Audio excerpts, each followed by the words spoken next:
है सर? देखिए, जैसे आपने देखा होगा, बीजेपी हो चाहे कांग्रेस हो, चाहे बहुजन समाज पार्टी हो या सपा हो, कोई भी तृणमूल हो, सभी पार्टियां एक दूसरे के समर्थन से चुनाव लड़ती आई हैं और ऐसे ही लड़ती रहेंगी। अब बात आएगी आज़ाद समाज पार्टी की या बहुजन की। जो एससी वोट बैंक है, एसटी मुस्लिम समुदाय हैं, इन सभी कुल मिलाकर एक जगह वोट नहीं पड़ता, सबका अलग अलग जगह आता है। और हर पार्टी का समर्थन एससी समुदाय में है। बोले तो सभी एक दलित समुदाय जिसको बोला जाता है, एससी एसटी ओबीसी, इनके वोट हमेशा फटे हुए रहते हैं। इसमें क्या है, आपने देखा होगा, कोई कांग्रेस का समर्थन करता है, कोई बीजेपी का समर्थन करता है। ऐसा नहीं कह सकते आपके बीजेपी का समर्थन करने वाले लोग इस समाज में नहीं है कि जो एएसपी का सोचना है कि हम सारे समाज को अपने समावेश में ले लेंगे, अपने और आकर्षित कर लेंगे। ऐसा संभव नहीं है इतनी जल्दी। उसका कारण ये है, हमारे 131 सांसद बीजेपी में हैं, करीब 1200 विधायक हैं, तो हमारे समाज के सपोर्ट से ही तो हैं, वोट उनको भी जाएगा। वो आप जनता हालिया स्थिति देख के किसको क्या वोट देती है, किसको चुनती है, किसको अपना प्रतिनिधि चुनती है, ये उन पर निर्भर करता है आने वाले समय में।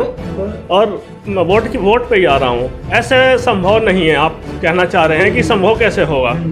अब एससी समुदाय का एक वोट बैंक बसपा का जो एक वोट बैंक था, वो एससी समुदाय, एसटी और आपका कुछ ओबीसी भी और मुस्लिम भी था।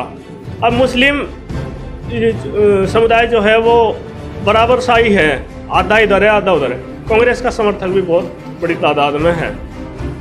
अब अगर इस तरह ये समझा जाए कि एएसपी सिंगल आकर के अपना आपको सीटें निकाल पाएगी, खुद फुल फ्लैक्स में सामने आकर सीटें निकाल पाए, या इतना चुनाव जीतने के लिए वो समर्थन जुटा ले, वोट पा जाए, संभव नहीं है।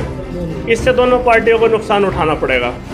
कहीं ना कहीं जो विपक्ष था, विपक्ष के पास जो बहुजन समाज पार्टी का तोड़ नहीं था, तो वो शायद दिख रहा है वजह आपस में ही लड़ रहे हैं। इस पर क्या कहेंगे? देखिए, ये तो आने वाले चुनाव में पता चल पाएगा कौन लड़ रहा है और कौन झगड़ रहा है और कौन किसके समर्थन में खड़ा है।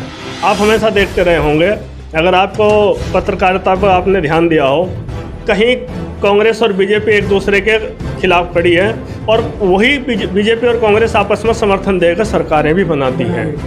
यहाँ कुछ और बोलेगी, हरिद्वार में, उत्तराखंड में, और पता चला कि राजस्थान में कांग्रेस को बीजेपी ने ही समर्थन दे दिया। और यहाँ पे कट्टरता आपस में एक दूसरे में, जैसे बोले तो द्वंद्वी प्रतिद्वंदी, एक दो पहलवान की तरह कि मुझे जीतना और मुझे जीतना। लेकिन किसी भी तरह सत्ता अपने हाथ से ना जाए, उसके लिए समर्थन एक दूसरे को करते रहेंगे।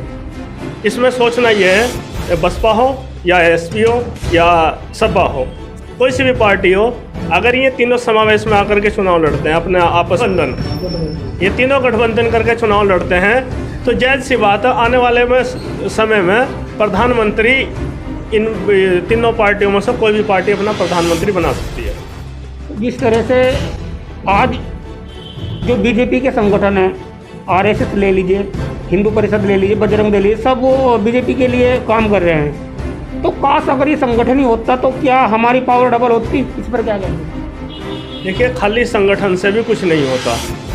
ठीक है, आरएसएस संगठन बना, आरएसएस ने तुरंत अपने आप को इस्टेब्लिश करने के साथ ही हाथ के हाथ बीजेपी का जनसंघ का निर्माण कर दिया था, जो बाद में बीजेपी बना है।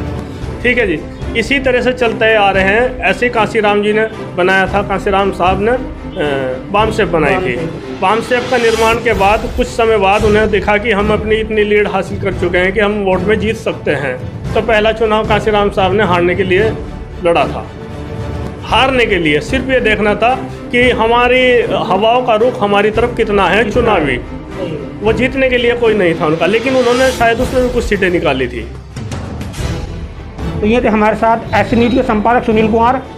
आपकी क्या राय है, जरूर कमेंट बॉक्स में लिख करके भेजें।